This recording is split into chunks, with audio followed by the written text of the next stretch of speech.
conversation this afternoon. We're going to be starting to talk about neurodiversity. There'll be opportunities for open conversation.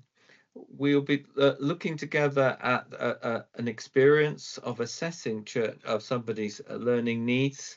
And then our main part will be some input from Leon about his experience.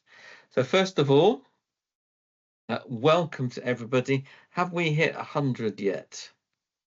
We are at 103. 103. This now turning into a cricket score. This is fantastic. And as somebody who supports Southampton, it's definitely football team. It's definitely not a football score.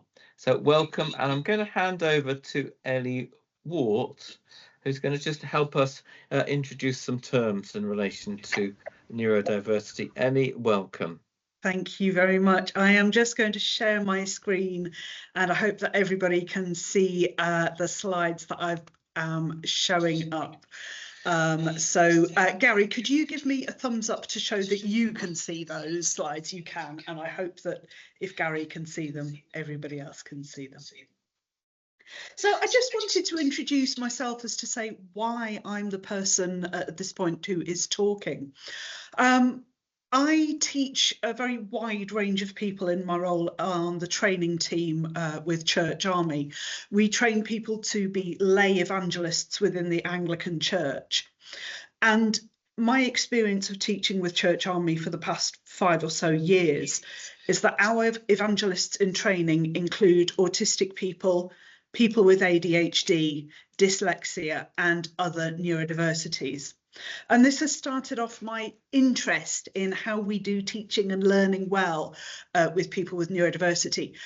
So it's an area that I'm very interested in, but I am not an expert. So as I'm sharing things this afternoon, you may think that's actually wrong, or she's misunderstood that, and you will probably likely be correct, because as I say, I'm a person with experience, but not an expert here. And hopefully, if there's things that you think aren't quite right, or areas where you've got more wisdom and experience, we can bring that out in our discussions. But we thought it would be useful to start this afternoon by thinking about what is neurodiversity, and recognising that within our 100 and something people in the room, there are going to be very different experiences of what neurodiversity is and different understandings. Some people who will have lived experience who think, yes, this is me. People who think, yes, these are the people I learn alongside, or people that I teach. So we're all coming at this from different perspectives and want to acknowledge that just at the start. But I thought this was quite a full definition of what neurodiversity is. I'll pop my bibliography up at the end so you can see where this quote is from, but it talks about neurodiversity being perceived variations seen in cognitive, affectual and sensory functioning, differing from the majority of the general population or predominant neurotype, who are normally known as the neurotypical population. So you may have heard that word. People could either be neurodiverse or neurotypical. And I'm going to break down some of those words so that we've got a really full understanding of what these variations or differences are talking about. And that quote there used 3 words where people can experience difference in how their brains work. Cognitive, when we talk about cognitive functions, we are thinking about how we think, how we reason, how we remember, how we imagine, how we learn words, and how we use language. When we're talking about affectual areas, we're thinking about feelings and emotions. And sensory is perhaps a little more easy to understand. We're talking about our senses, particularly of touch, smell, taste, hearing and sight. So bringing all of those understandings back into that quote that I gave you earlier. Neurodiversity is variations seen in the functions of reasoning, thinking, remembering, imagining, how we learn words and use language, of our feelings or emotions, or of touch, smell, taste, hearing and sight. so that neurodiverse people differ from the majority of the general population in those areas. So that's one definition, one way of understanding neurodiversity that I particularly liked. And some of the most common types of neurodiversity, the way that we see those differences being worked out, are often seen as in autism or autism spectrum conditions, known as ASC, attention deficit hyperactivity disorder, which is ADHD, or attention deficit disorder, ADD. There's dyscalculia, which I only learned quite recently, which is a really simple way of putting it. Might be like dyslexia, but with numbers. It's how you're thinking and reasoning and remembering, for example, particularly affects you around numbers. Dyslexia, I think a lot of us will have come across. We can see dyslexia in things around spelling, word ordering, but also much wider brain cognitive processing issues. And dyspraxia, or developmental coordination disorder, and that often affects how we physically interact with objects or in space. So those are the most common types of neurodiversity. This is taken from the Cambridge University's Hospital Trust, but those seem to be the most common types of neurodiversity expressed in the literature and in people's experience. But there are things which could also be considered neurodiversities, which could include things like cognitive functioning difficulties or executive dysfunction, dysgraphia, how we write, misophonia, people who have particular struggles around noises and sounds and find those affect them very strongly. Slow processing speed, how quickly or how slowly our brains process learning and information. Stammering could fall under the category of neurodiversity, and possibly even something like Tourette's syndrome. And you'll see that the picture I've put up on the right of the screen here is an umbrella, because this is a way that I find it really helpful to think about neurodiversity, is as a term that encompasses a lot of things within it. I often think of neurodiversity as an umbrella term that incorporates lots of different things under it. And this is a quote again from Bertius-Dotter Rockquist. Their text was the one that I took that quote from earlier. And they say that what are currently known as autism, ADHD, Tourette's, dyslexia, hearing voices, bipolar disorder, Down syndrome and dementia may be seen as components on a broader continuum of sensory, affectual and cognitive processing. So they're asking the question that is neurodiversity a really broad thing that encompasses things like dementia and Down syndrome and bipolar disorder, hearing voices. To me, and this is a personal opinion, it feels as though we are very much at the start of understanding what neurodiversity is and the multiple different ways that our brains work. And I think that's one of the things that really excites me about wanting to learn and explore more about this area, is that it feels as though these conversations are just opening up at the moment. And I think just the sheer number of people in this room as well, 108 at the moment, suggests that actually lots of people are really interested in finding out more about this at the moment. One question that I have wrestled with as somebody involved in teaching people within a theological educational institution is, what's the difference or relationship between neurodiversity and specific learning difficulty? And this hasn't got a citation on it, this slide, because this is what I think I've sort of seemed to work out the way things are at the moment.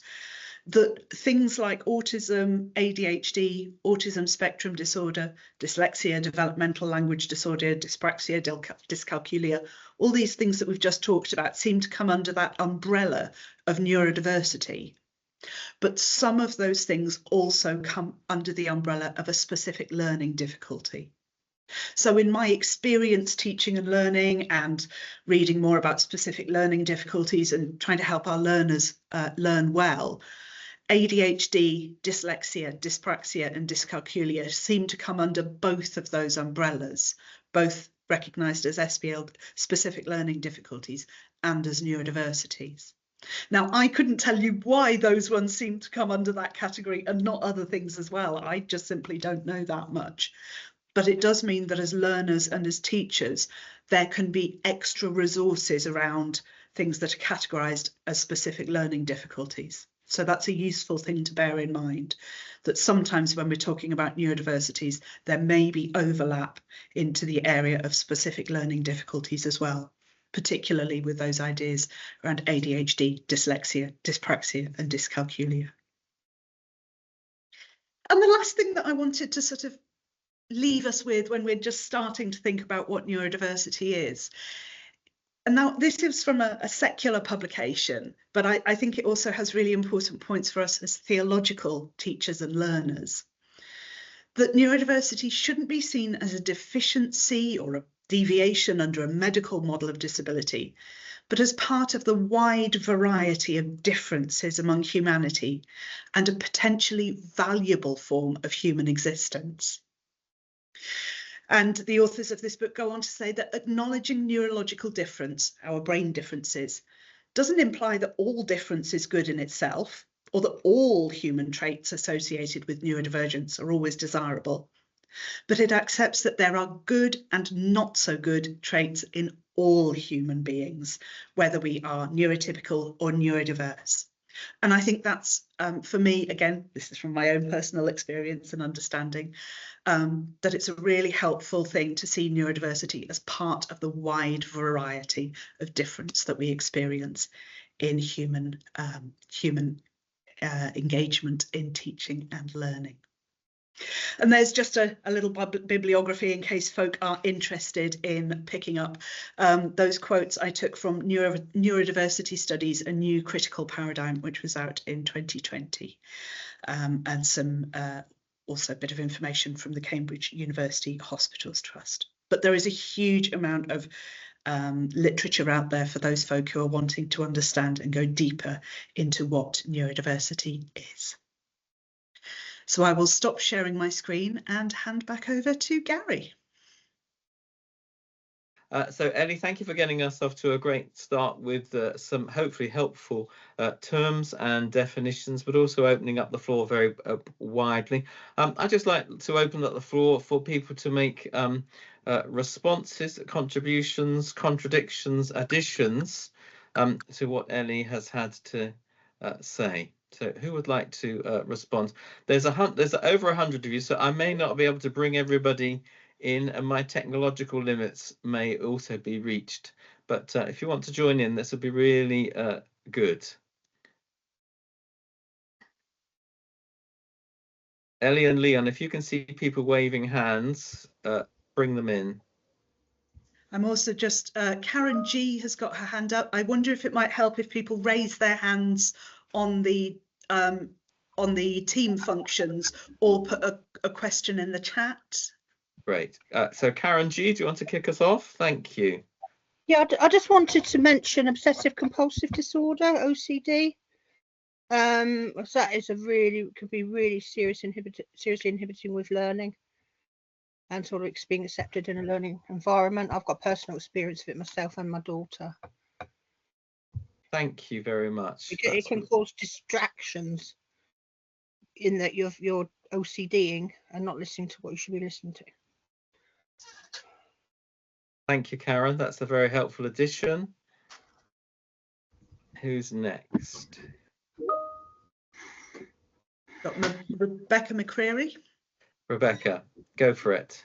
Hi, yeah, Elli knows me. I'm currently year 1 with Church Army, and actually Elli's way of teaching is really, really good and really, really helpful. But as I sit down to do my first assignment, like all morning, having like kind of like ADHD not diagnosed, it's very hard to, one of the things that Elli sorry, Ellie pinpointed there was that it doesn't kind of rule you out by having these things. And actually, I would kind of sort of differ, because although I was on cloud nine when I was actually at the training weekend, once I've come home and I'm looking at all this stuff and just all the mass of stuff, although I understand concepts, being able to get those concepts down on paper with like academic-y quotes just blows my brain. So it does make it very, very hard. So although I might have got the concepts at the weekend, it's very hard to actually do it, as in within an assignment. I would say, yeah, that was it. Who would like to contribute next? Thank you. Got Yola had her hand up. Thank you, Yola. So yes, one of the things, I've had dyslexia, I have dyslexia myself, but also teach a lot of people with dyslexia. And one of the things I think we miss is having a neurodiversity can actually sometimes be a strength as well, as a lot of people with dyslexia will look and see a bigger picture or look differently at an aspect of something. And I think often in teaching, and I know I do it as well, we focus on the negative rather than explaining the positives and how beneficial this can be sometimes to studying as well. Thank you. And I have a son who would see himself somewhere on the spectrum, and he talks about having hyper concentration and the ability to be able to concentrate at length and with intensity, and then remember. I wish that I had hyper concentration. Other thoughts, comments, or questions? Stephen has his hand up at the moment. Thank you, Stephen. Yes, thank you for that. It was really interesting. Can I ask, I have 3 children who have all been diagnosed with either autism or ADHD. Is there any genetic or research done about that? And you know, dealing with that as a single parent as well is an interesting, not a struggle, it's a joy, but it takes handling. And I just wondered what your thoughts were about that. From my experience, really as an interested amateur, yes, there does seem to be some research around genetic components around neurodiversity. And although we're focusing a bit more on theological education in this session, yes, I imagine there are going to be a lot of support out there, internet groups in particular, I suspect, for parenting. Perhaps if anybody in the group has had found any useful support networks, they might be able to share them actually in the chat. Thank you. And I think Kate, as Kate Walker, is wanting to make a contribution.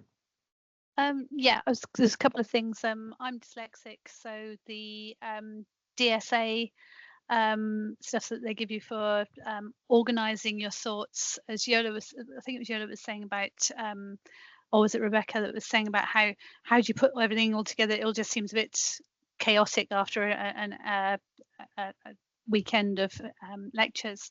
I found this software for sort of mind mapping was really, really useful for that. So worth pushing the DSA about that. In response to Stephen's question, I'm in the same boat. I've got my son's just about to be formulated for his autism, and there's quite a long family link in his father's line of problems, and it's one of the first things they ask when they speak to the parents is have there been any neurodiversity within the family.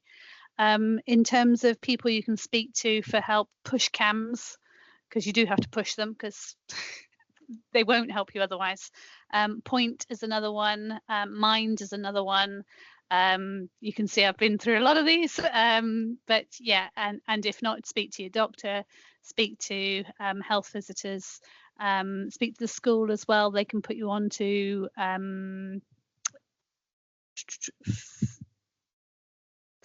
I've forgotten what that was now. There is another thing that they can put you into, but speak to schools as well, and they can see if they can help you with whatever needs they might need, and extra support for you.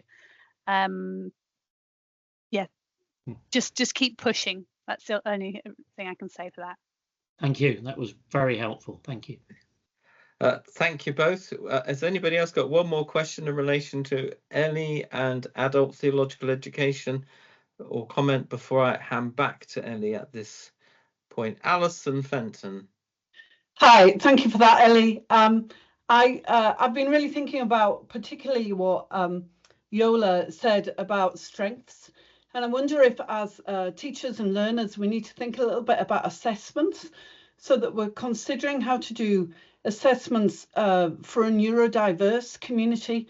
I'm using that word deliberately, not neurodivergent, neurodiverse, so that we think about how we form assessments in a positive way, so that people can play to their strengths rather than highlighting the weaknesses, really. Thank you. And that just highlights the importance of having a breadth of assessment types to be able to draw upon. Alison, thank you very much. And we're going to go back to Elli, because actually she's going to talk about in her role at Church Army and how she has accessed Church of England funding in order to assist with a setting with diverse learning needs. So back to Elli. Thanks. So yes, I wanted to give a bit of a case study of how we went about assessing somebody's learning needs as an adult. Now, I know every theological educational institution is going to be really different. We've got both tutors and teachers and students on here as well. But I'm going to share this case study in the hope that it can help all of us. And I hope everybody might be able to find something in it of interest. So my case study is a real life case study, but I have changed the name of the student involved. He's given me permission to share his story, but I'm going to call him Mike when we're talking about Mike. Mike is in his mid-50s and he is training to be an evangelist with Church Army. He struggled an awful lot at school and was the sort of person who was typically told that they were quite stupid at school, struggled to really engage in learning at school and found it a real challenge. And we are really lucky at Church Army that a lot of the discernment for the vocation of a Church Army evangelist is done in-house by our own discernment team, working with the diocese, obviously. So when he encountered our colleagues in the discernment team, they flagged up to me, Mike thinks he might be dyslexic.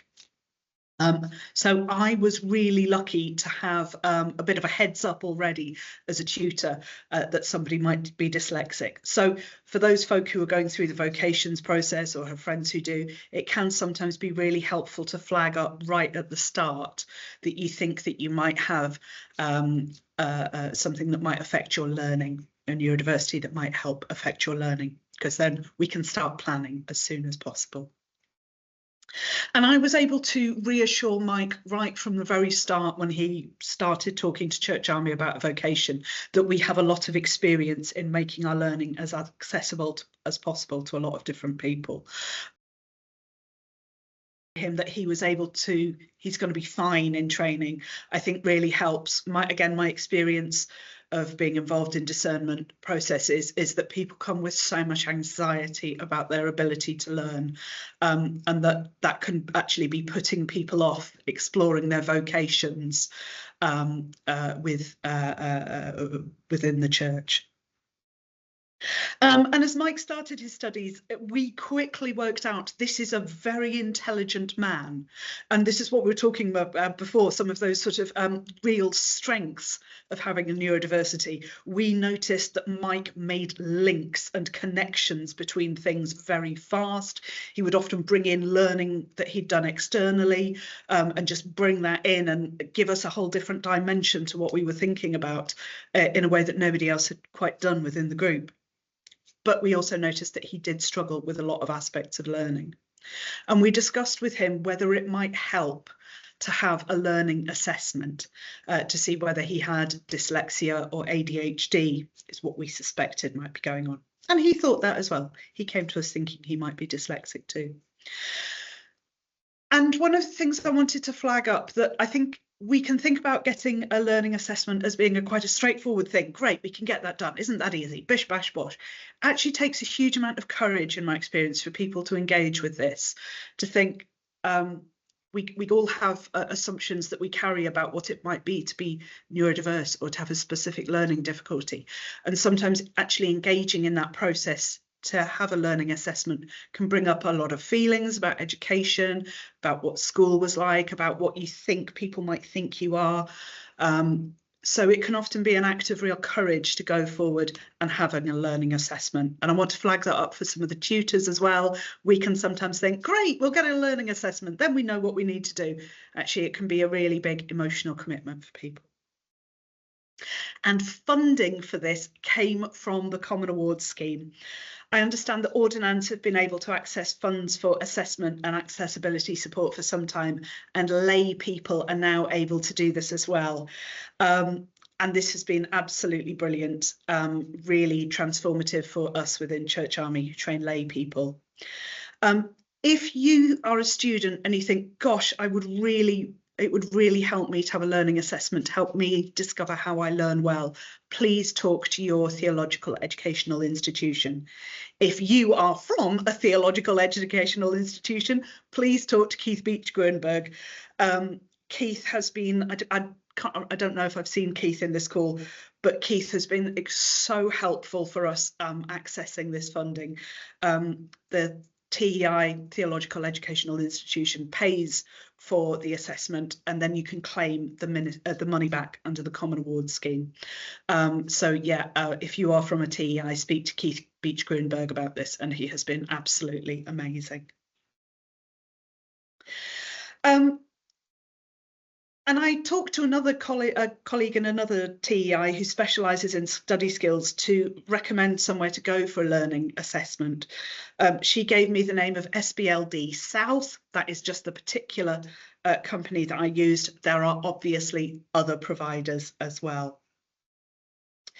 And Mike's assessment was, it was a 3 to 3.5 hour assessment. They said they could do it either as one assessment or in 2 sessions.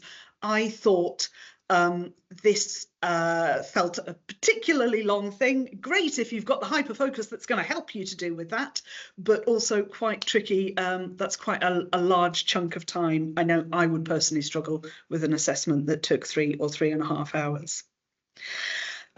It was online with a questionnaire before the assessment that you had to fill in advance. And Mike's report showed that he had dyslexia. And I want to just read out his summary of his report, which he's given me permission to do. The report said, Mike has mid-average verbal ability and a mid-average score with his visual ability. This highlights Mike's particular strengths with analysing and interpreting verbal and visual information and applying logical reasoning to solve problems. Mike should be able to successfully achieve within his studies. However, the balance of his specific learning difficulties means that these are more likely to cause problems for Mike in aspects of education and the workplace, especially when under pressure to perform quickly.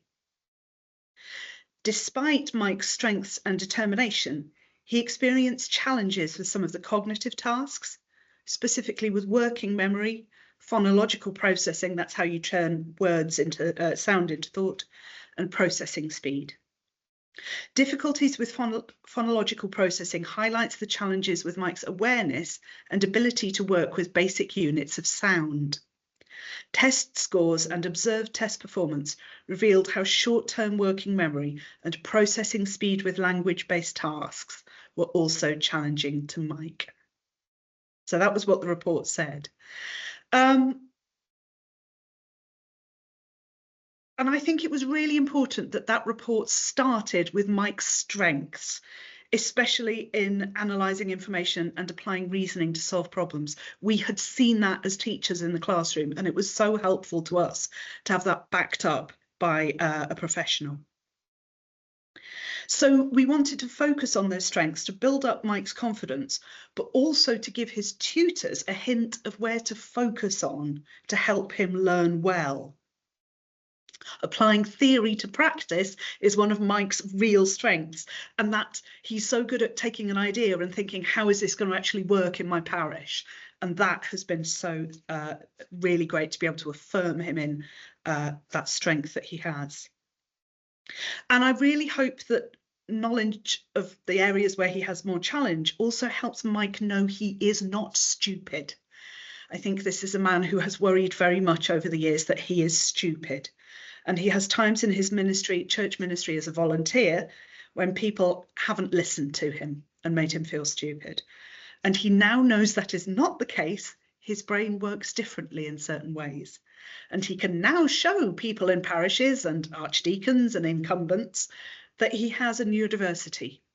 That means his working memory and processing speed are different from theirs. And he can therefore ask for reasonable adjustments to help him in things like interviews for ministry roles as well. So getting that learning assessment can also have real world implications beyond the classroom into how people exercise their ministry. So we met as tutors to discuss, so Mike gave us permission to share this within the teaching staff. And some of the recommendations we could fulfill and some of them we couldn't. We are a relatively well-resourced team in Church Army, but we don't have a specialist, study skills support staff. So we couldn't give him a dedicated one-to-one person to help him in lectures or seminars. But there were certain things that we could do. So we provide now a visual overview of lectures. We started mind mapping them out on a whiteboard so that over the course of a training weekend, we mind map out where all of our learning has been.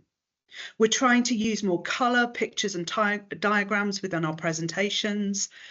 There was a recommendation that it would help Mike to have definitions of key words to help him. And very often I'll do a dictionary corner in a teaching room and just stick up definitions of more unusual words to help reminding what these words are. The report suggested it might be helpful to model work to Mike, showing him what he's expected to do and to write. And so we try and do that each teaching weekend. This is what an assignment will look like for you. And to create an action plan in advance of the deadline, how it's going to help Mike to meet his assignment deadlines. And again, we're very lucky that we're able to offer some support on that through the tutors. So that was Mike's story. As I say, I think there's been some really helpful things in getting that learning assessment and thinking what we can do as a tutor team to support him. But I also hope it has helped him affirm his strengths and be more aware of his weaknesses so he can ask for help in those areas. So that's what I wanted to share about Mike. Gary, back over to you. Elli, thank you very much indeed. So I'm just going to again open up the floor for contributions either from learners about their experience of how an assessment has helped them, or what was that experience like, or members of teaching staff who have supported tutees and students through an assessment process and how that has worked for them. So the floor is open again for you to talk from your experience as teachers and as learners. So Ros White. Hi, can you hear me okay? Yes, great. Good. I was just going to say, I was going to type it in the chat. I think these methods that Elli outlined are applicable for everyone anyway, because we all have different preferences. So it's good for everyone to have things done in different ways. I've been teaching for 16 years and I would say I'd try and build that stuff into a class anyway. So I think it's really good to highlight those. But thank you very much. Ross, thank you. And Yola has given us a wave. Yola, over to you. Yeah, one of the things I've been teaching a lot of students with neurodiversity, and one of the biggest issues, which is, as you said, but you can get them to get basically to see if they are dyslexic or dyscalculia or anything like this. As soon as they get the report, they tend to focus on the negative and focus on them being stupid, and they have constantly been reinforced ideas of being stupid. And I think by giving them a voice and allowing them to work with the team actually helps to overcome it, because that's one of the biggest obstacles. Mel, thank you very much indeed. That's helpful. The floor's open. Other people to talk about? Go for it, Mel. Can I, Elli, thank you for that. Can I just clarify? Oh, sorry, I'm calling from Trinity College, Bristol, where I'm the specialist support tutor there. I've understood always that for ordinands, it's not a problem getting funding for them through ministry division.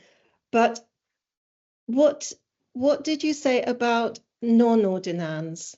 So if we have independent students, as far as I understood, they cannot get funding for an initial diagnostic assessment. I think Keith's on this call and he's the best one to help with that. What I was talking about were lay people in training for Anglican ministry. So I'm not sure about independent students, but certainly it used to only be Anglican ordinands. Now Anglican lay people training for ministry can also access funding for learning assessments, but Keith will know more. So I'm going to open the floor to Keith, and then I'm going to go to Paul. So Keith, this is your big moment.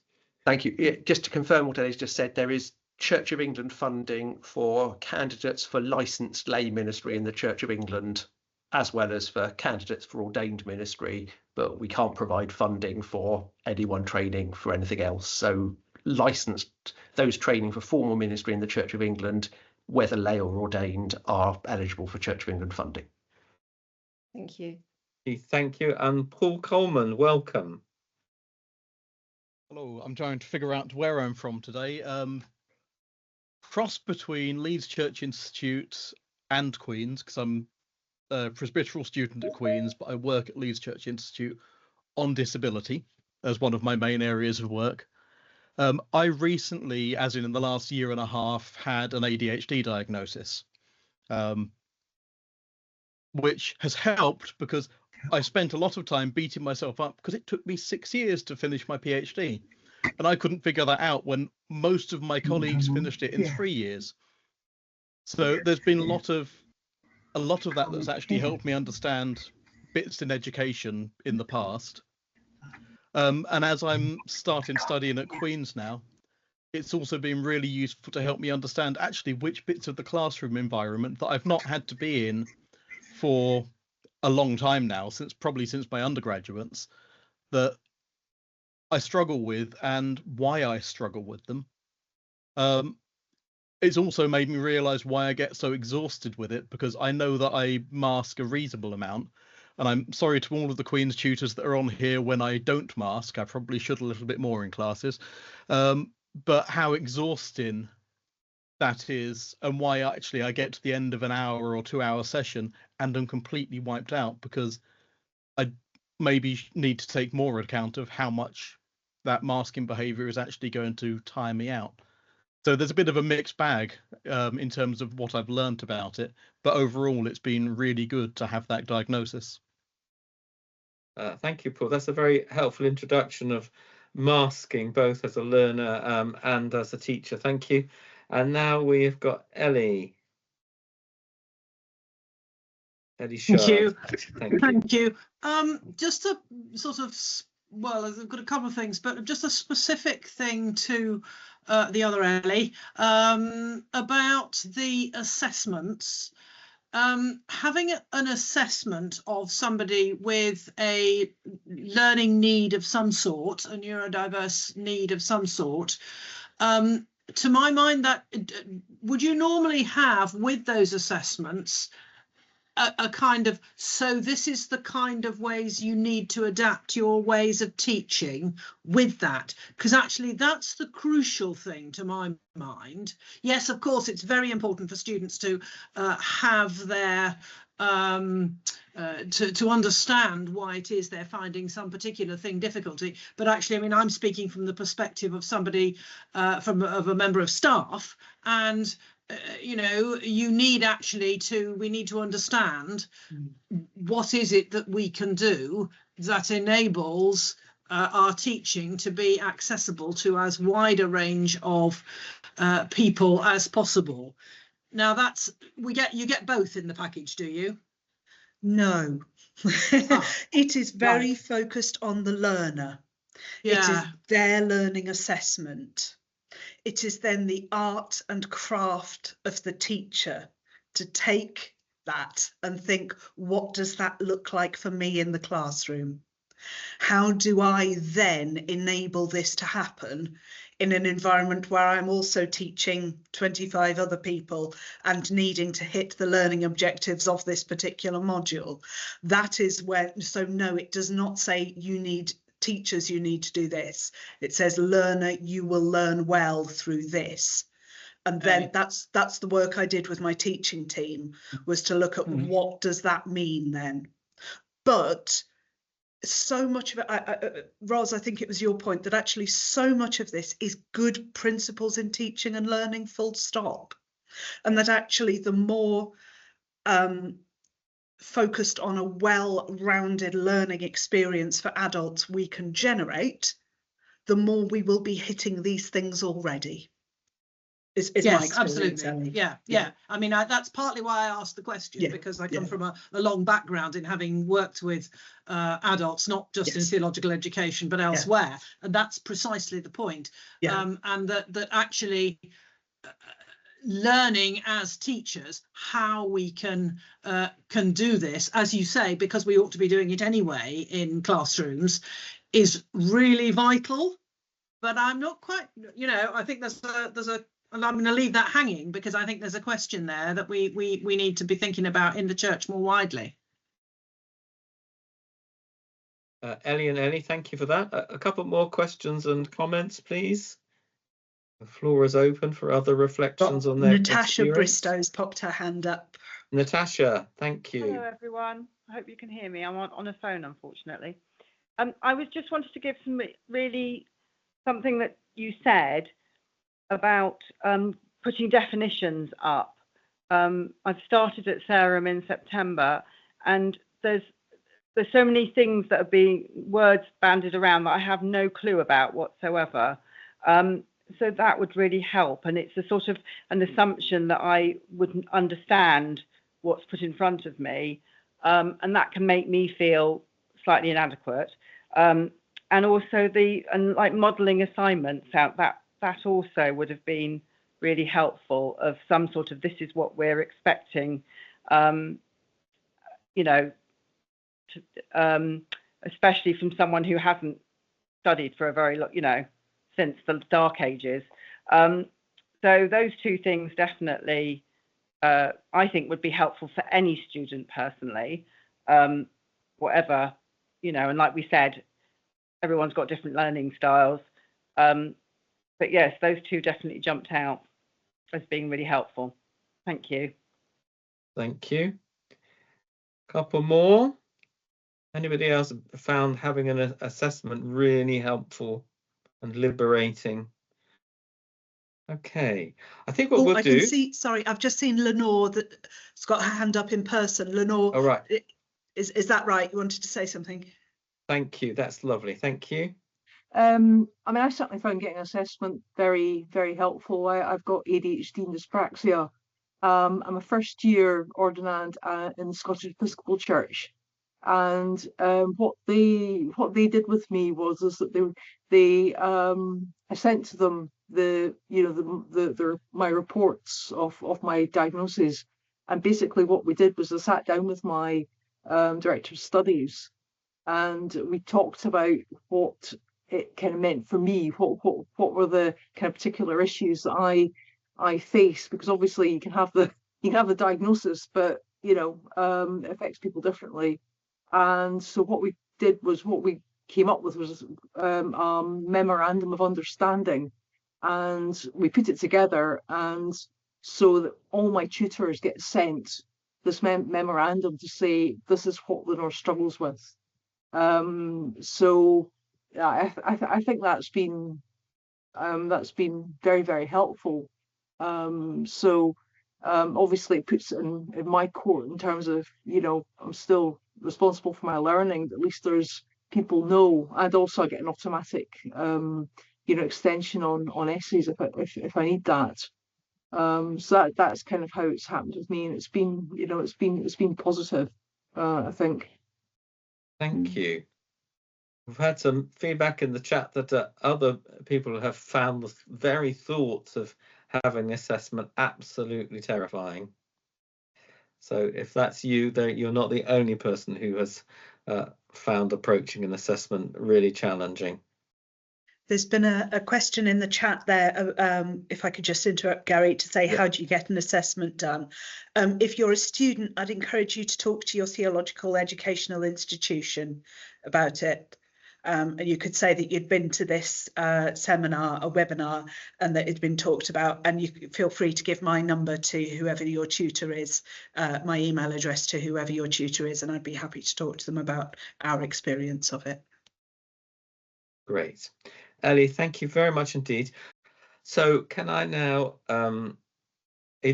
welcome Leon van Ommen, and who is from the Centre for Autism and Theology at Aberdeen University.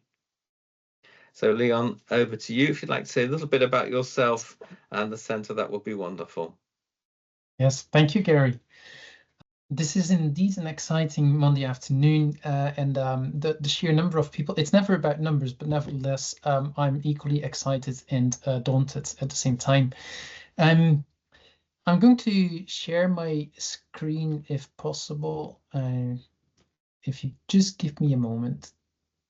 So I can't see anyone anymore, but I trust that you can see my screen. Somebody say yes, we can. Yes, we can. Great, thank you. Good. So yes, my name is Leon van Ommen. I am senior lecturer in practical theology at University of Aberdeen. And at this university, we have this Centre for Autism and Theology that was launched in 2018. I was there from the beginning, but since 2020, I'm also co-director of the centre, and that has kind of taken over my life, I guess, but in a very good way. I'm also a little bit related to a TEI, and that is the Scottish Episcopal Institute, in my capacity as supervisor of an undergrad dissertation at the moment, and before I had also another role there. So that's my background in terms of theological education. Just to say, which I normally say in person settings, but also here online, fidgeting, stimming, doodling, etc. is absolutely allowed, and you don't need to switch off your camera for that. Right, a bunch of dreamers and fighters, and what that exactly means. I hope that will become clear in the next 30 minutes or so. I will start my stopwatch actually, so I will definitely not speak for any longer than 30 minutes. Good, so when I was thinking about this presentation today, and again, Gary, thank you very much for inviting me to this. I was thinking as a good practical theologian in terms of my positionality and also what would be most useful for this audience. So I understand that we are here together as learners and as teachers, and any teacher is also a learner always. And I was thinking, oh, but actually it should be someone who's neurodivergent giving this talk, and I'm not, full disclosure here. But I was thinking like, yes, but my position is like many of you as a neurotypical teacher in theological education. And so that's my positionality as well. And in terms of what is most useful, I think, to share with you this afternoon is probably the story of our center, and specifically the research group that we are having within this center. I was hesitating whether I should do this, because it can come across as, oh, Leon is going to just do a 30-minute advertisement for his center. He's going to boast about how great they are and all of that. Well, I will do that. Well, no, I will not do that. But that is not the reason why I'm giving this story. The story is really simply because This is not a blueprint or a best practice, but it is the educational practice that I know best personally, because this is my kind of daily reality. And much of this will be applicable, and that's a spelling mistake, I apologize for that, applicable to TEIs. So even though what I'm going to talk about is a postgraduate research group, I think a lot will apply to TEIs and certainly also to online learning, because our group isn't online or meets online. So I hope this will be useful. I will base this off an article that we wrote 2 years ago with 8 people that were affiliated with our center. We have more people, but these 8 people chose to participate in this exercise. And what we did was basically a self-reflection. We were invited by the Journal of Disability and Religion for a special issue on neurodiversity in higher and in theological education. So maybe that's also something you want to look up if you're interested in this. There's a whole special issue about this. And because there is actually a dearth in research when it comes to neurodiversity in higher education, we thought, okay, the most useful thing we can do, because there's so little, we can probably most usefully do a kind of a reflection exercise about our own experience as staff, as supervisors, as students, in a very mixed neurodiverse group, not neurodivergent, but neurodiverse group. And so that's what we did, and I'm going to present some of our findings from that self-reflection exercise in the hope that it's useful. And having listened the first hour to our conversations, I think there will be many points where it will resonate with you or with some of the topics we have been discussing. And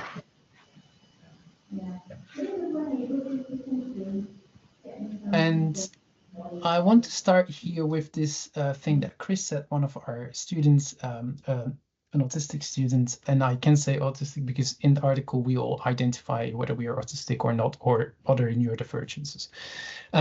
And he said, because one of the questions was, what do you bring to the table? And he said, well, I bring my ability and calling to be a dreamer and a fighter. And I just loved that.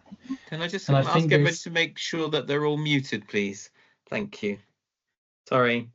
Yeah, no, thanks, Gary. I was just about to say the same. But dreaming and fighting of what? Well, we should realize that educational systems are usually set up by neurotypicals in a neurotypical way for neurotypicals. That is the framework within which we are thinking. And that is the same for educational settings, for churches, for whatever, any group, or most groups, because most groups are dominated by neurotypical ways of thinking.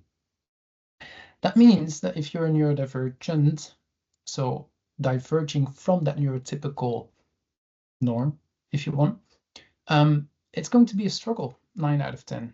If you're dyslexic, we've talked a lot about dyslexia. Your way of thinking might be different. Reading might be slower. Auditory processing might be affected.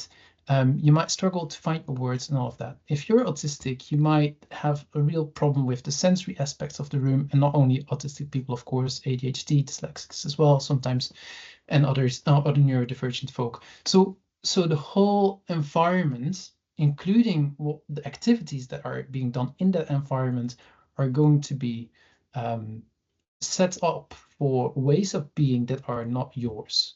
So you feel different.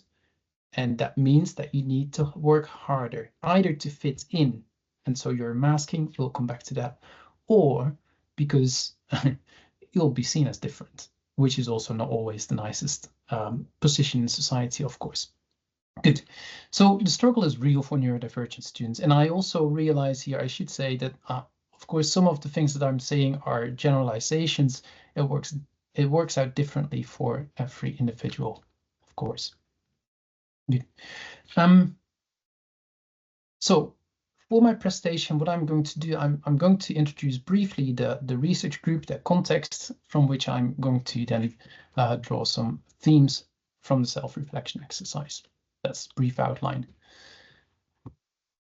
So the Center for Autism and Theology does a lot of different things, but I'm going to talk about the research group. So as a research group, we meet online every week, just for an hour. We discuss our own work in progress. So, for example, PhD student presenting part of a chapter that they have drafted for their PhD, or an article that we are writing, or some of us are writing, or just a topic of interest that we have, or an article that we've come across that we want to discuss with the group. The group is made up of staff and students, mostly students, I should say, from within, but also out with the University of Aberdeen. And I should say that out with is actually not my poor English, that's proper Scottish. So, sorry, a PhD student and I are on a mission to kind of, you know, celebrate the word out with. So there you go. And then circa or approximately half the participants identify as neurodivergent.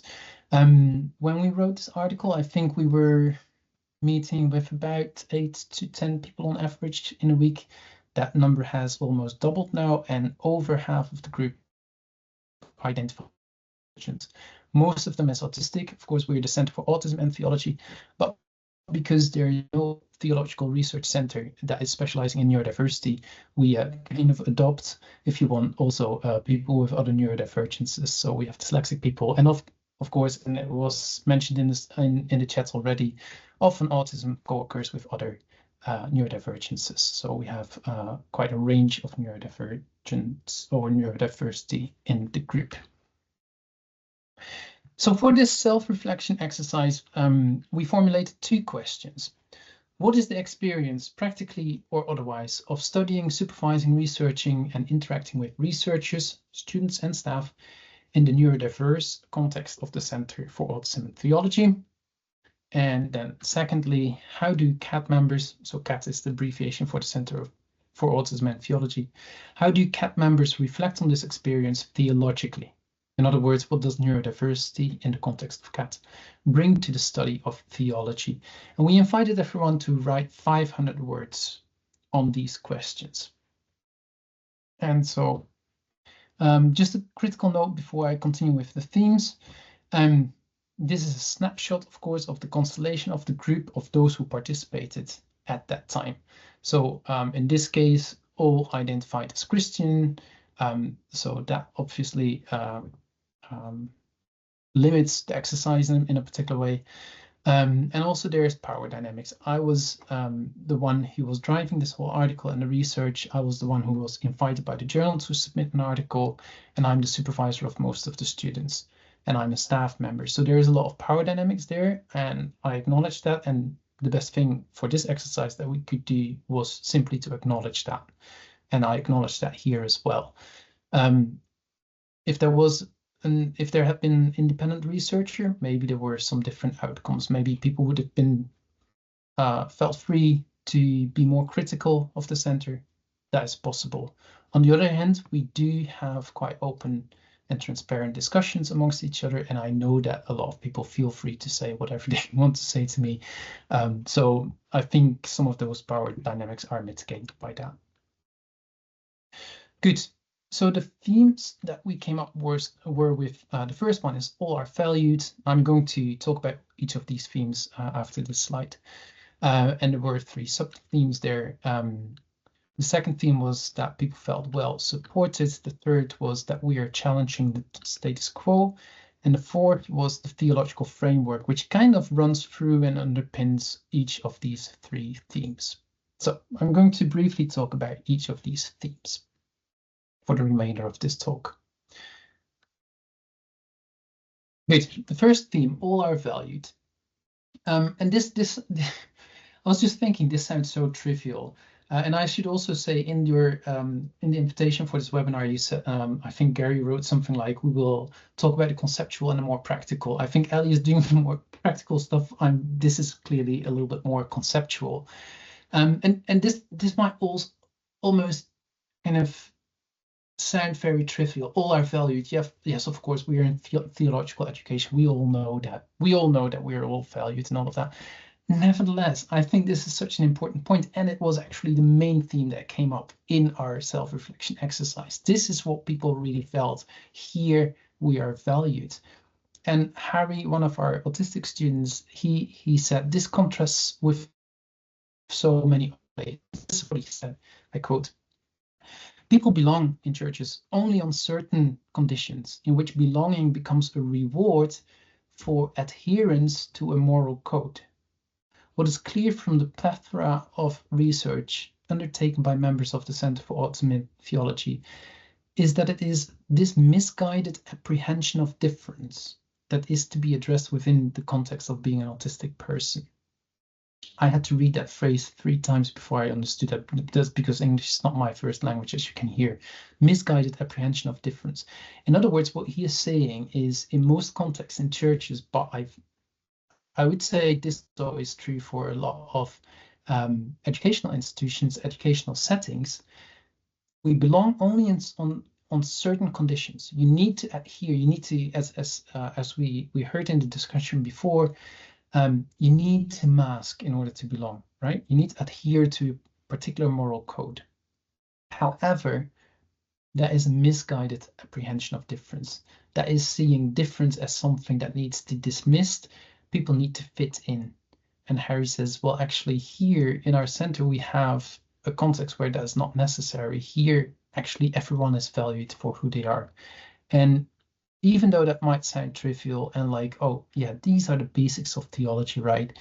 For a lot of people, and Harry is certainly not the only one, for a lot of people, this is a community where they first felt that kind of almost unconditional welcome. And again, this is not to boast, this is just to highlight the contrast that the people that I work with on a daily basis meet in daily life.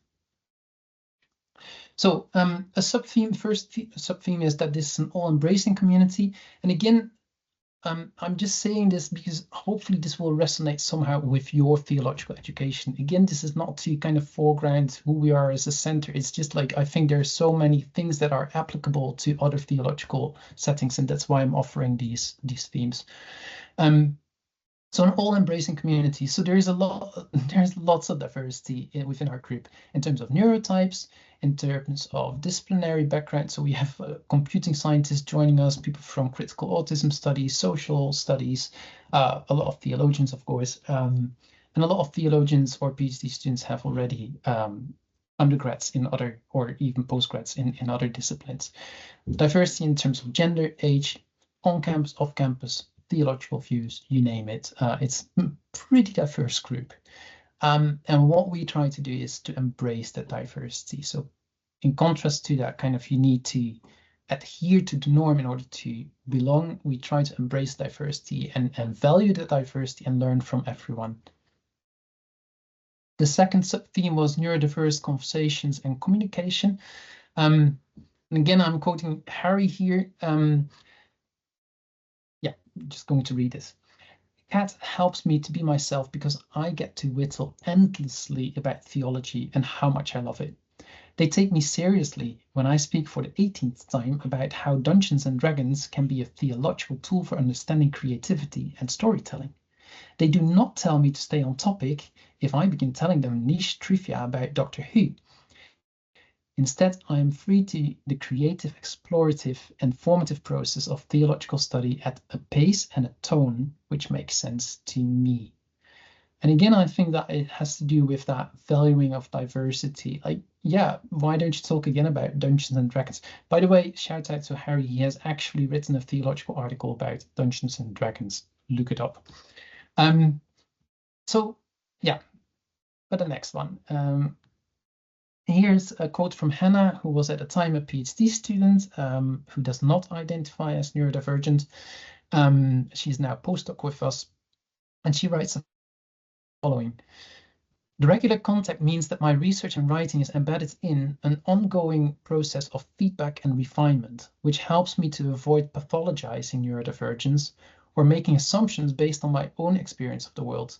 I value getting feedback both from those with first-person lived experience of being autistic, stroke neurodivergent, but also from those who are in caring roles, as I have often found these two perspectives to be quite different. So here you get a perspective from someone who joins, like myself, as a neurotypical researcher, trying to be a good ally, trying to learn from the different perspectives. And what she is talking about, in a way, is what is sometimes called the double empathy problem. This is a concept that was suggested by Damien Milton in 2012, and the simple definition of that is, and I quote from Damien Milton here, simply put, the theory of the double empathy problem suggests that when people with very different experiences of the world interact with one another, they will struggle to empathize with each other. This is likely to be exacerbated through differences in language use and comprehension. In other words, if you have two people coming at a topic from very different experience of the world, or different way of thinking, different way of being in the world, then you will struggle to interact with each other. Interestingly, there has been some research pointing out that autistic people, when they talk with each other, understand each other pretty well. When neurotypicals talk with each other, they understand each other pretty well. But once you cross those neurotypes, and a neurotypical and an autistic person talk to each other, then it's much harder to understand each other. Really fascinating research. What this also says, and there's a little bit of tension, but I'm going to say it anyways, what this also says is that the problem of communication is not with the autistic person or the neurodivergent person, if this applies to other neurodivergences. This is what has so often been the discourse.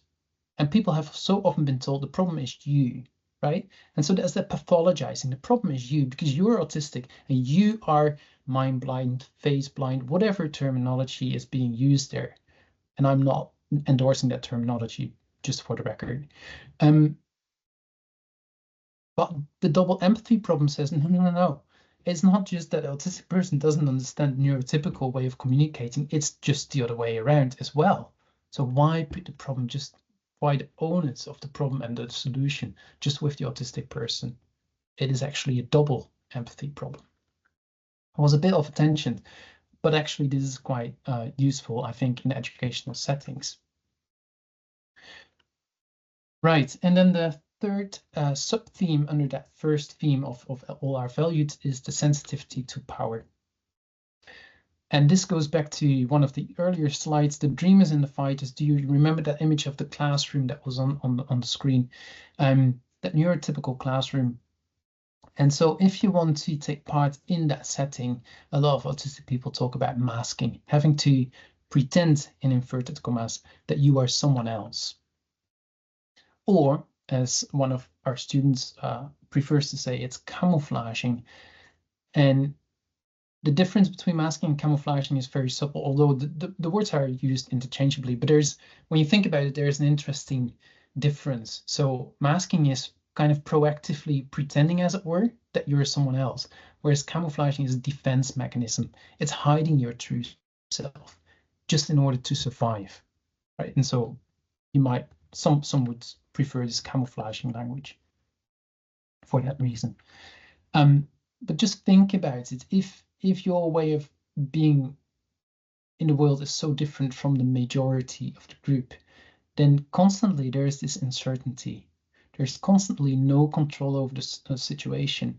You're second guessing the conversations or what you've said or what you've asked, even days later, etc., etc. These are things that I hear regularly from people. And of course, there is a power imbalance.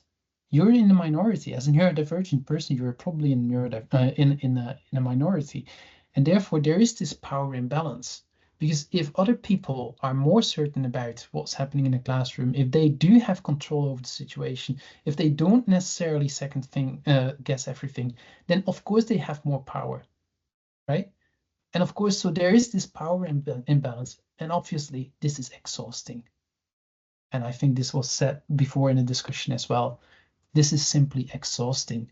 And because it's exhausting, you need more time for recovery, which then again puts you on the back foot, right? It's another disadvantage vis-a-vis other students. So you can see how neurodivergence is actually very exhausting for a lot of people in a lot of settings.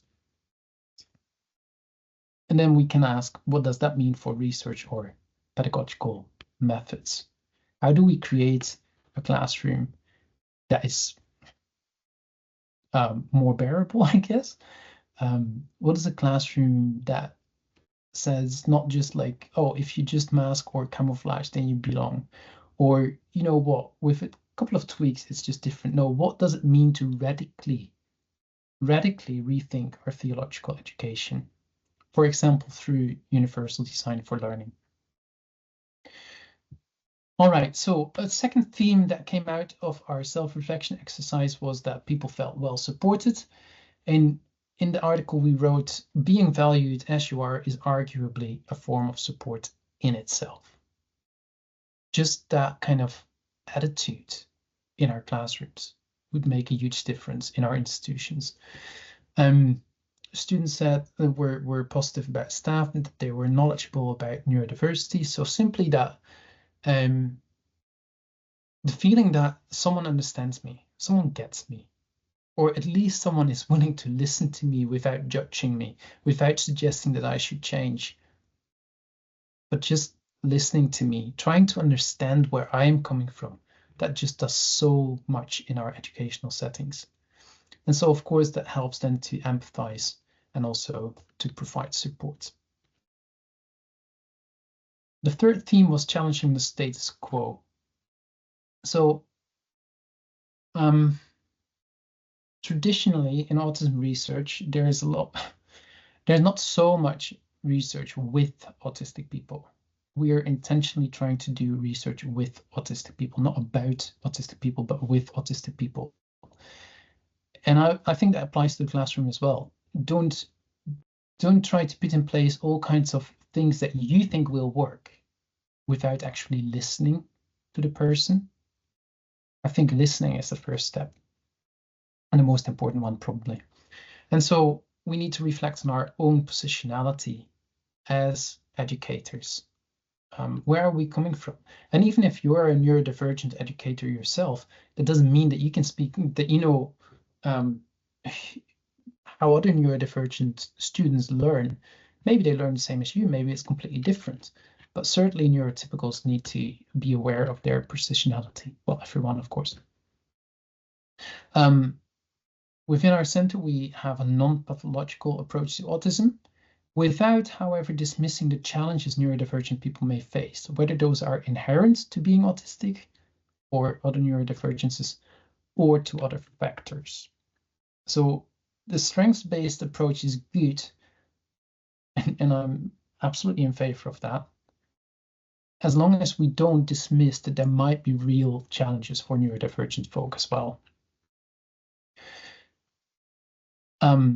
One of our staff who said in the article, to work in a group where autistic leadership is recognized such that the normalcy of the neurotypical is never presumed, itself frames the issues in very different ways to most contexts. What Grant is saying here, so Grant is my fellow co-director, and he is actually the founder of the center.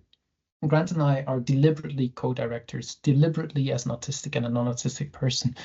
But by him being co-director, there is autistic leadership, right? And so that frames things simply in different ways. We try to think through issues, not in a neurotypical way, but through an autistic lens or through a neurodivergent lens. All right, and the final theme, the theological framework. So valuing of different perspectives and welcoming each person. We wrote in an article, quote, that ethos is not just a social nicety, but it is in fact deeply rooted in the theological notion that God values all people. So there is a theological underpinning here, right? There's a theological root for approaching the classroom through a lens of neurodiversity and neurodivergence. A second part here relates to the first one is that came out in our group. Many talks about we are created in the image of God, all of us, neurodivergent or not. And then we wrote the biblical, and because a lot of people also commented on that famous image of the body of Christ. The biblical image of the body, Grant said, the biblical image of the body is not intended to convey the complexity of anatomy, but the vitality of physiology, of a body that lives because it has lots of different parts. In other words, It's not an exercise in anatomy. Oh, you're a hand, you're a feet. No, it's acknowledgement that we need each other in order to live, in order to have good theological education. And Grant continues, the discussions in the group and the research undertaken emerges out of a passion to see God's reign breaking into the various contexts of which we are part. Sorry, that's not Grant's, that was just our article. Naturally, that means being critical where needed, but only because many in the group would echo Chris's self-description of being fighters and dreamers.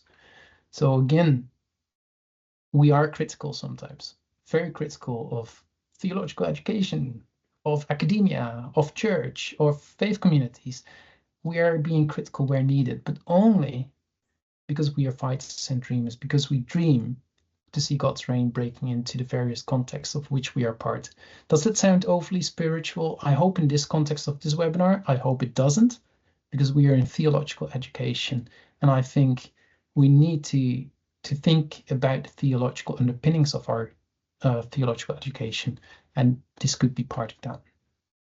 So in conclusion, I've not provided you with a checklist because I'm a bit critical of checklists, because even if you take autism alone, which is kind of the focus of my research usually, there's so many different autistic people. Sensory profiles, for example, are so different.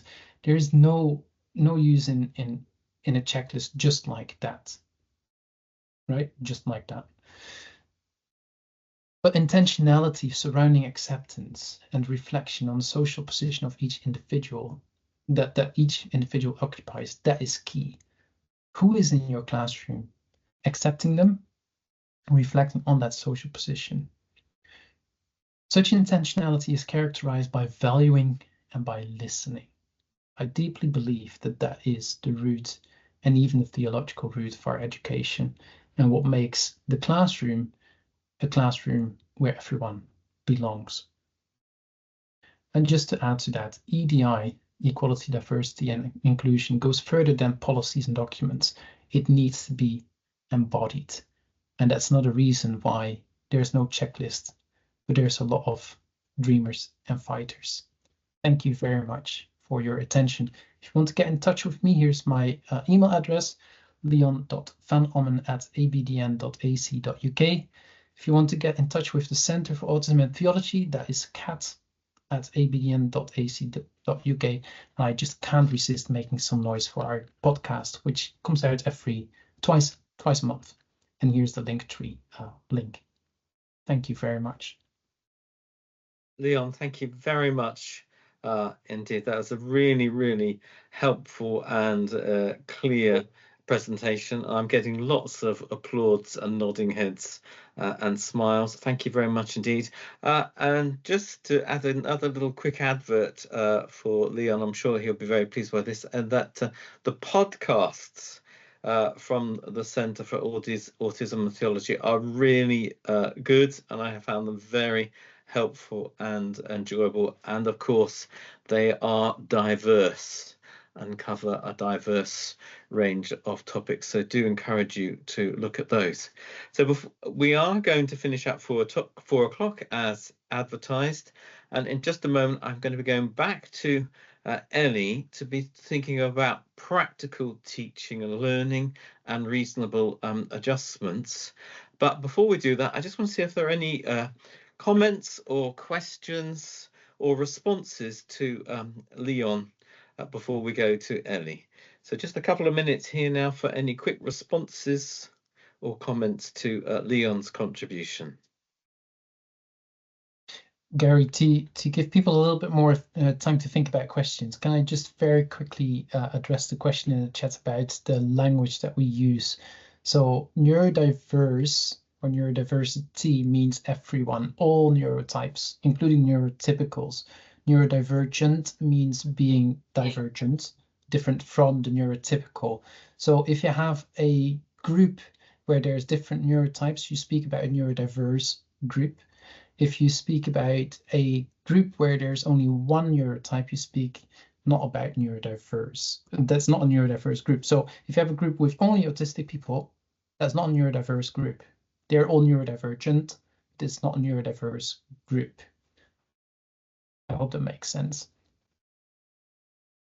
Thank you, Leon. And we've got one hand up, so straight to LJC Dallas, please. Welcome.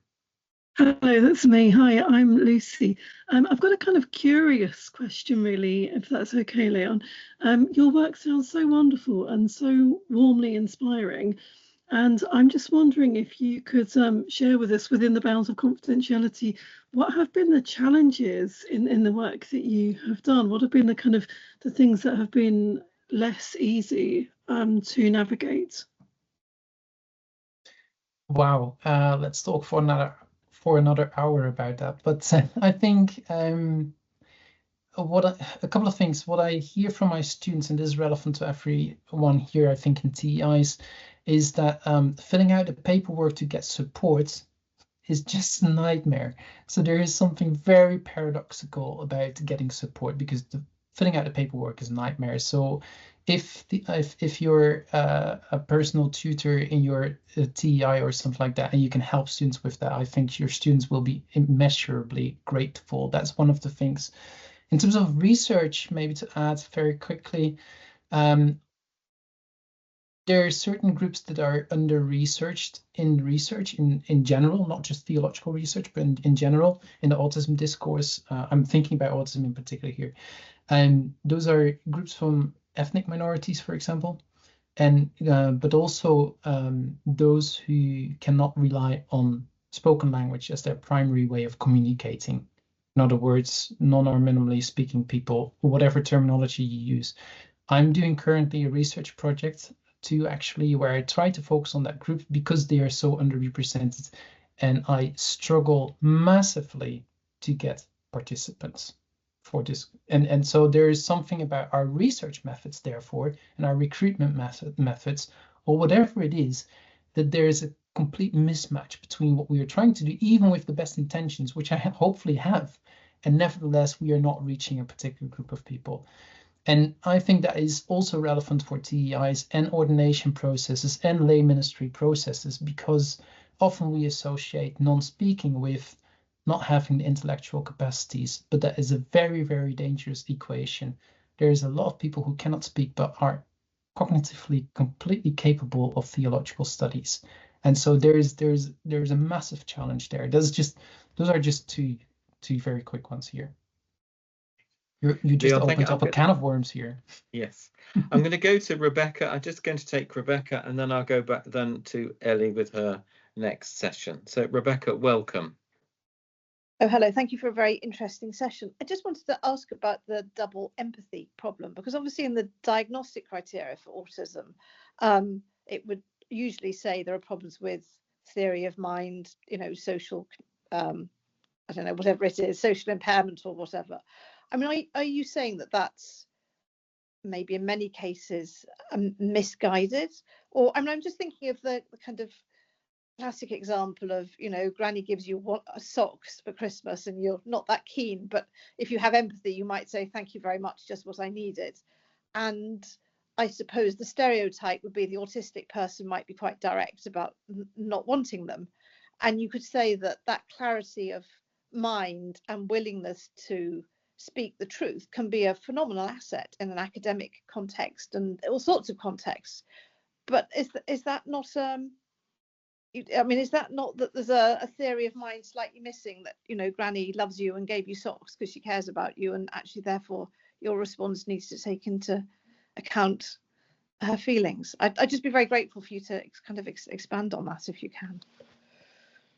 Well, I don't think time allows me to give a kind of an exhaustive, well, even if I could give an exhaustive answer, but two quick things to respond to that. First of all, theory of mind, we need to be a little bit careful, because there is quite a bit of criticism on how theory of mind is measured. And so the stereotype and quite, by now I would say, outdated view that autistic people have no theory of mind is simply wrong, I would say, or at least it doesn't apply to all autistic people. So we need to be very careful with theory of mind and lack of theory of mind, or deficits in theory of mind. We need to be really careful with that. But also what you're touching on with your example is, and I think that is the underlying thing that we need to look at, is the norm. What is the norm in social situations? And we've come up with certain norms. Every group has certain norms, and I expand on that in my own work quite a lot. And that's the so-called cult of normalcy, and we guard that cult. We are very protective of our group. And you need to behave in a certain way, you need to clothe in a certain way, speak in a certain way, move at a certain speed, talk at a certain speed in a certain way in order to belong. And I think we really need to question those norms. One thing that strikes me in all that talk about social communication impairments and all of that is that we always focus on this is the deficit or the impairment. It is all, but you can only say that in relation or relative to a certain norm, but we hardly ever say what the norm is. And so why should the norm be that I will say, Granny, those are beautiful socks, thank you so much? Why is that the norm if I really hate those socks? And I'm not giving an answer to this particular situation, what should happen, but we need to question those norms, right? And so maybe we need to learn to say, thank you, Granny, I really appreciate the gesture, without necessarily needing to say, I love those socks because actually I don't like them at all, Granny, but you know. So yeah, questioning those norms is really, really important. But that is actually there's a whole world behind what I just said, and we don't have time to expand.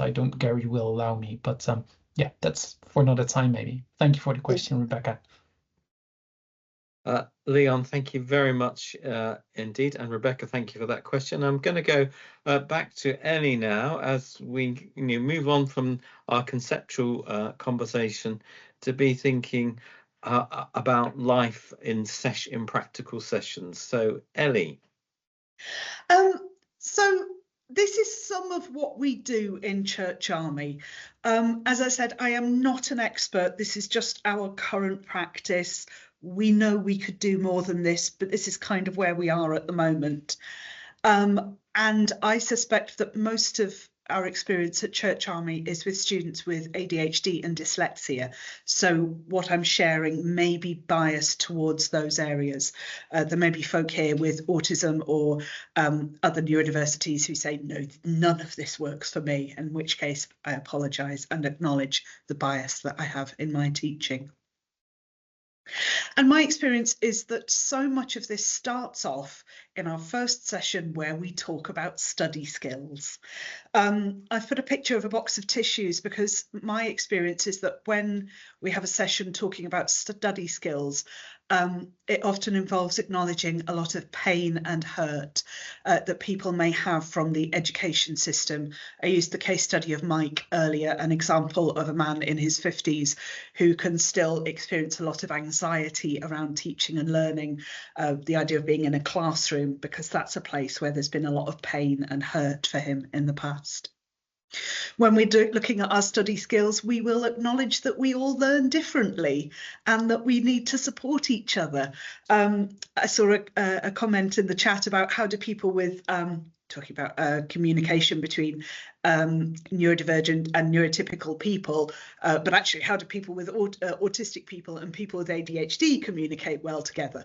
Well, part of one of the things I've started doing in our study skills session is acknowledging that, yes, my lovely ADHD people who want to verbally, externally process and share everything out loud, I'm one of those people, that's doing so is going to make it difficult for other people to learn. So how do we learn well as a community together? Takes negotiation, takes working out, takes trial, takes error, and it's something we try and do together. I loved Leon's point about, it's okay to stim or fidget in these sessions. As a tutor, I will always try and put out pipe cleaners and plasticine so that people know it's okay to fiddle in sessions. And my experience is that as a fellow teachers, people concentrate better when they can play with something very often. I'll try and provide different coloured pens. People don't always realise the difference it can make if they're taking notes to do that in a different colour or a series of different colours. Really simple things, but unless people have had this idea opened up to them, people don't always recognise that. I try and provide different coloured overlays for visual stress or Erlen syndrome, and encourage students to put over a yellow one or a blue one or a green one over some words and see if that makes a difference on how they read things, how they process things. And yeah, surprising the number of people who go, oh, it's easier to read or easier to process stuff if it's in yellow. We have a quiet room at training weekends as well, and we'll point that out so that folk who just need to get away from a lot of very activist evangelists in training can do so at one of our training weekends. And we also try and think about how students can support each other. I noticed in the chat when one of our Church Army students was sharing their experience, another Church Army student said, oh, drop me an email and we can, you know, I can tell you what's worked for me. And I'd really encourage you, if you are a student, to a neurodivergent student, reach out to other neurodivergent students or support other neurodivergent students. The way that we can learn well in community makes such a powerful difference. Some of the things that we try and do for each module, we've now introduced doing a little video about the module before the weekend to help prime people's minds so that there's not so much processing overwhelm when people arrive at a teaching weekend for us. They can watch a video beforehand and start to learn what's going to be happening in the teaching and learning at the weekend. For those people who experience visual stress, we will print out handouts on coloured paper. We'll give a coloured plastic folder as well that you can tuck your timetable in and see what's happening. We try and record the audio of our teaching sessions and put that up on Moodle, and put anything like a PowerPoint, a handout or a flip chart, anything that we use in a teaching session, we'll put that up on Moodle so it can be accessed afterwards, recognising that, again, it can take people a lot of time, a lot of energy to be processing this information in a learning session. So making it available afterwards is really helpful. We do try and put up the PowerPoints in advance as well, so that people can be doing that work of priming the mind in advance, so that it doesn't feel so overwhelming once we're all in a teaching session together. We provide recommended and focused reading for each module on coloured paper if necessary. I love it when people go and explore and have fun in our library and get out interesting books. But again, that sense of processing overwhelm can sometimes be a huge amount. So actually giving people, this is what you need to be reading for this module, is a really helpful starting point. We go through our assignments really carefully, showing how to answer the questions, modelling what it looks like to do an assignment, and we'll often give handouts around that as well. And we provide feedback on draft assignments, so we're not assuming that what we think is being required from an assignment is what's being heard by the student. We'll provide feedback on draft assignments with feedback on how to improve them.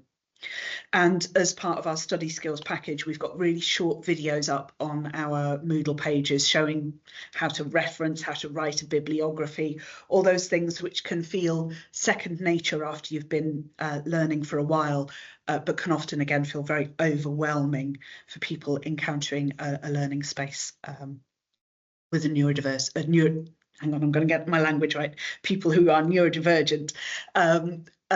Or indeed people who haven't experienced learning in formal learning in a long time. As I talked about earlier, I think a lot of these things are helpful for all learners, not just neurodivergent learners. One of the things I noticed comments in the chat earlier about alternative assessments, and I haven't really prepared anything on that other than to say we try and give a range of different assessments, whether that's a practical, I'd love to do more visual stuff. We have some assessed conversations as well, that sort of thing. Maybe for Gary and some of the other Common Awards staff, maybe that's a next webinar, thinking about alternative assessments for people, for neurodivergent people. But in terms of reasonable adjustments for assignments, if you're thinking about exams, it can be relatively straightforward. more time helps people. But it can be more difficult if you're thinking about a written assignment, an essay that you submit. We're thinking about this at the moment in the Yorkshire Theological Educational Partnership. I don't have the answers. I think all I'm saying is it's really important to think about this as theological educators. There's guidance in the Durham information around things like spelling, punctuation and grammar. But my experience, particularly working with students with dyslexia and ADHD, things like structure and clarity of thought, I notice can be very affected. So I want to know what a reasonable adjustment looks like in terms not just of spelling, punctuation and grammar, but around how we expect people to express their thoughts and structure an assignment.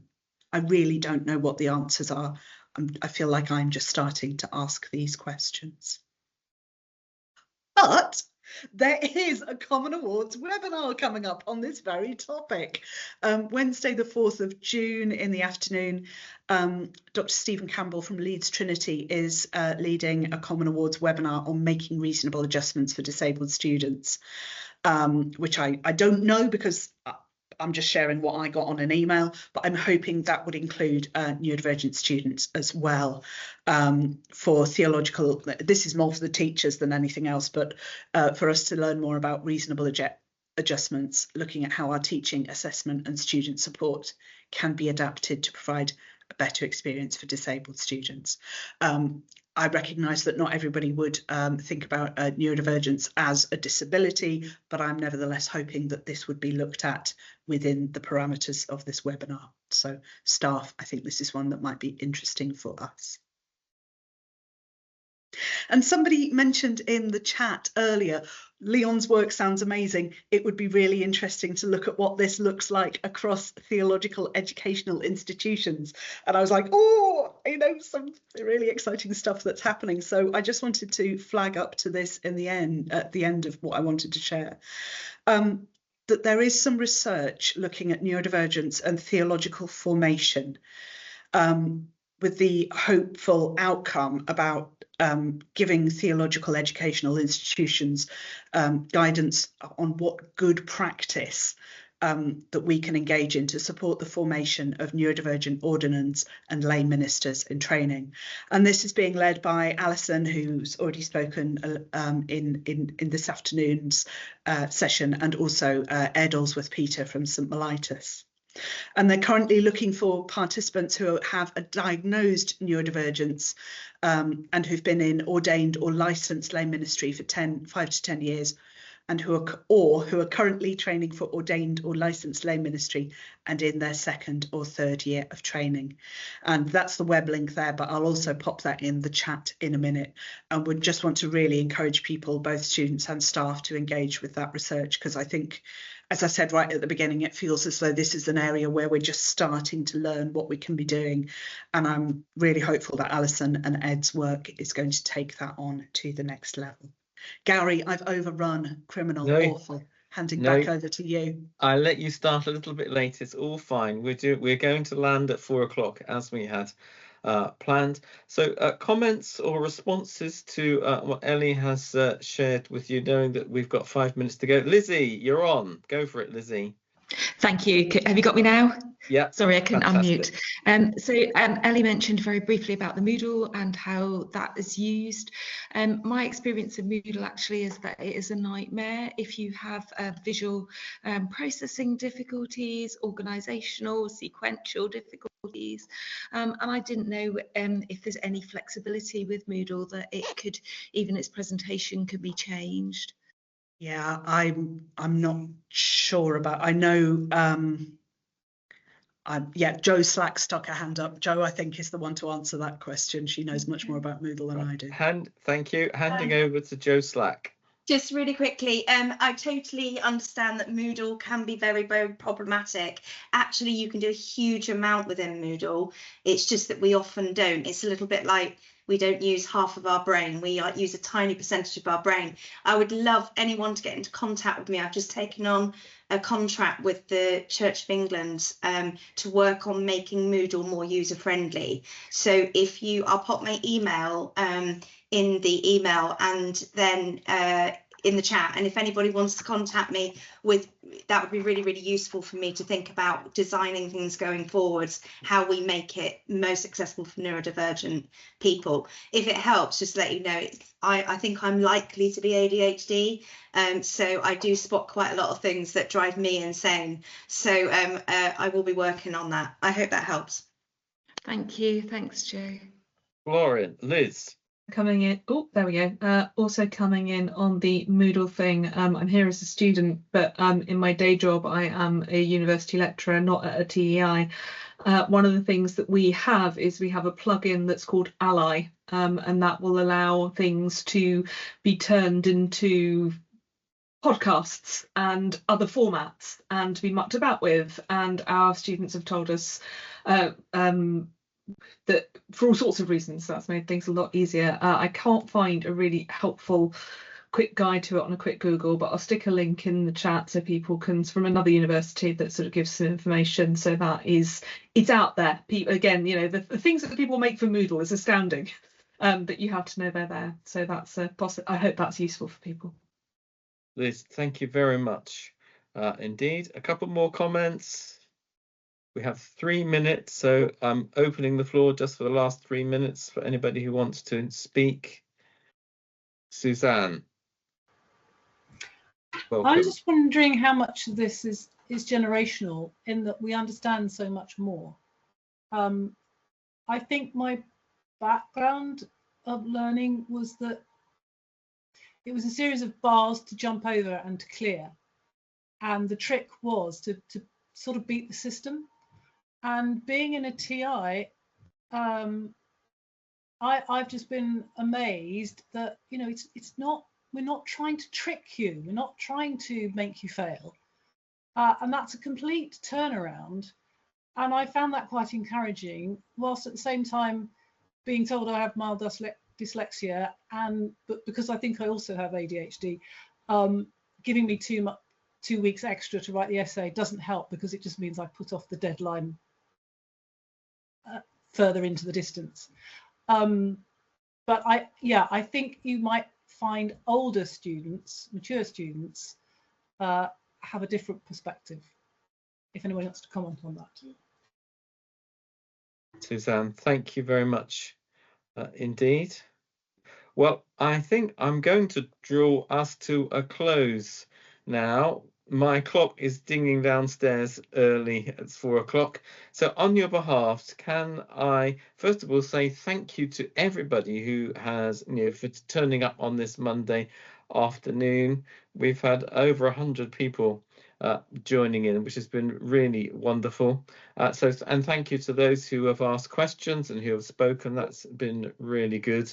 But our special thanks go to Leon and to Elli for making themselves available and to share with us from their research and their practice and their experience and their own stories. Thank you both very much indeed. And watch this space for future webinars. But thank you everybody for a great afternoon.